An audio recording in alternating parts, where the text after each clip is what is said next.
I'd like to introduce now our next co-host of this evening's dinner, Mr. Stephen Kamper MP. Stephen's a member of the Legislative Assembly, member for Rockdale, the Shadow Minister for Multiculturalism, Shadow Minister for Small Business, for Property, and member of the Australian Labor Party. Please join me in welcoming Mr. Stephen Kamper.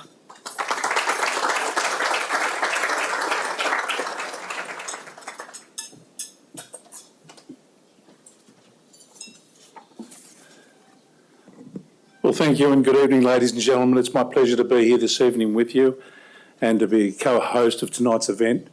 What an outstanding turn-up here we have today of great, diverse representation, religious leaders, academics. This is my first Affinity event, so I've been blown away, and I just want to say it is my absolute privilege to be here with you tonight. I want to start by acknowledging the traditional owners of the land, our original people, and pay respects to elders past, present and emerging. I want to also thank Arthur Turtle Tamway for his acknowledgement of country and the splendid didgeridoo performance that we saw tonight. I want to thank Affinity representatives, and in particular Ahmed Pollitt, for arranging this evening. Great job. Always, from what I now know, you always do a great job, but it's just great to be with you tonight.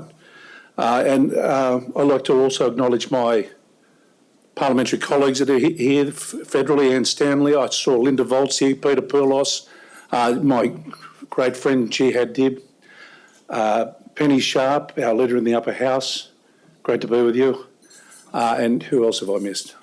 Jeff Lee. How could I forget Jeff Lee? Great to be with you, Jeff. But tonight we were supposed to be, my co-host was Mark Couré, and I was looking forward to seeing Mark. I've been seeing him every single night for the last 2 weeks. But he got struck down by COVID, so I think we need to acknowledge Mark, who was going to be here. I'm actually probably gotten a little bit sick of catching up with him every night, so it was nice to have Jeff for a change. But ladies and gentlemen, tonight, I've only been in this gig for probably 7 or 8 months. It's my first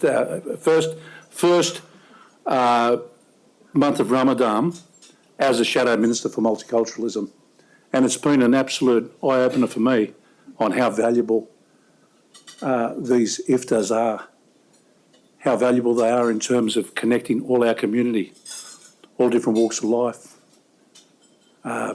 understanding each other, breaking down those barriers, those important barriers that we need to break down to have a great, harmonious, beautiful community that we see in Sydney. I grew up as a child of migrant family, and so I grew up with those little obstacles as a little kid, feeling different, feeling misunderstood, couldn't really engage in community within the community the way I would have loved to. But when I grew up in the 60s and 70s, it was different. It was completely different. And how far we've come. How far we've come now. When I look around me tonight and see so many brilliant people all getting together to continue to prosecute the need for us to understand each other better, to love each other, to reflect on each other, to look at each other's cultures, upbringings, understanding what we're all about, because half the problems in life, we don't, it's those barriers, that lack of understanding. So we just tend to kind of close up. I sat on the table tonight, I thought, oh, these people look pretty impressive, But within 5 minutes, we broke out into conversation. We all related with each other. We all understood what each other's, why we were here tonight, and friendship grew within a very, very short period of time. And that's why events like this are so important for us and so important for our community. Thank you so much for having me here this evening. God bless to everyone. Thank you.